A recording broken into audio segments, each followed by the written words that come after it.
A mind is a terrible thing to waste.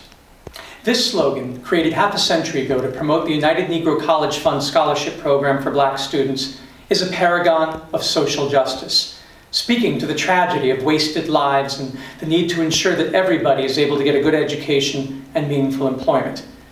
It's no accident that the poorest and most powerless members of our societies are usually the ones who are expected to do all the dirty jobs and to do the cleaning up after others have made a mess. In the Army, the lowest job on the ladder is cleaning the latrines. We talk about the great potential of human waste found in latrines in module TWXLT, the coordinates for type of waste, section X, left top, which deals with the value found in latrines, the values found in food wastes, toilet wastes, and other organic residuals. But we don't often talk about wasted humans. We don't.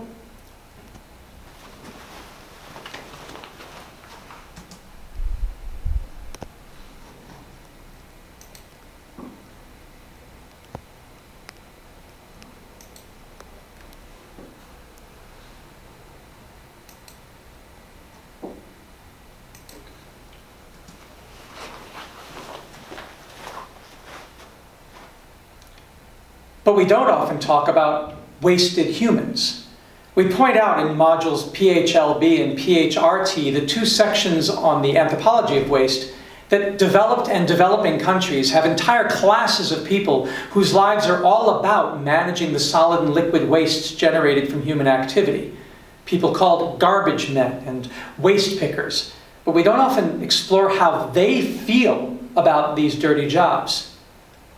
We talk in module ZWRB about how artificial intelligence and robotics are altering the political ecology and political economies of waste, and tackle the labor issue that is one of waste's big enablers. But what about minds whose potential is wasted? And what about wasted lives? Is there something structurally that, though seeming to provide a solution to waste, actually encourages more of it because of how it makes us feel? See, the way we are generally taught to think in a class-driven, leisure-seeking society, the solution to our waste problems revolves around simply having a decently paid trash recycling industry whose workers go around collecting and separating different materials from our trash and putting them to good use. In module ZWLT on the thermodynamics of waste and how the entropy law affects the economic process, we learn that this solution is naive. Most rent-seeking, profit-oriented capitalist or power-seeking socialist societies are structured so that negative externalities are paid for or experienced and suffered by somebody else. The current structure of our economy makes recycling waste the least attractive option as long as there are cheaper ways to dispose of it and to mine new materials. And tough luck for the losers who have no financial or political or cultural power. Tough luck if you're working or slaving away in the mines at the front end of the cradle-to-grave chain, in the factories in the middle, or in the garbage dumps at the end. We are taught that everyone should be able to specialize and get a job, and that if your grades are good in school and you play your cards right and don't waste time or opportunity, you should have more choices than other folks who didn't adapt well, and according to the perverse logic of social Darwinism, got the short end of the stick. Some who may never have experienced hardship would even say from their privileged perch, deservedly. But we people tend to resent being trapped in low-wage, undignified, difficult, and dirty jobs, especially those that involve picking up after other people and cleaning up their messes. Just ask your mother. And when those jobs are the only options we have, most of us humans get depressed and would rather drop out completely, turning to drugs and alcohol, even to suicide. You would think, by looking at the periodic table through Nexus eyes and the zero-waste philosophy, that once people could see the treasures there is in trash, once they could see the gold in garbage, to say nothing of the silver and zinc and copper and gallium and indium and hydrogen and carbon, there would be a garbage gold rush, and we would see all waste disappear. But it doesn't normally happen. Just ask yourself why. You see a plastic bag spilling moldy bread on the street, a coffee-stained styrofoam cup on the beach, a discarded oil can in the alley.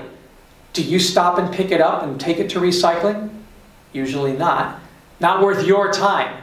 And then you see a so-called drifter sitting passed out, surrounded by empty wine bottles and beer cans. Or you see an unemployed homeless person pushing a shopping cart filled with what looks like trash down the alley.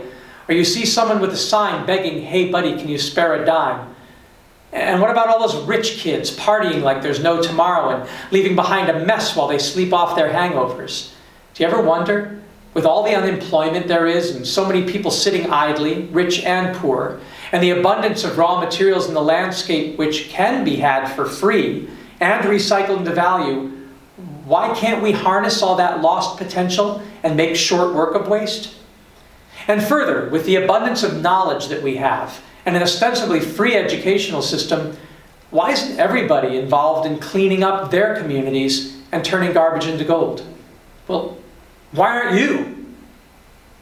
In this module, we get a chance to discuss all these thorny and controversial issues. How to eliminate waste from our lives and how to keep lives from being wasted. It's not just something to think about, it's something to do. Well, what are you waiting for? Don't waste a minute.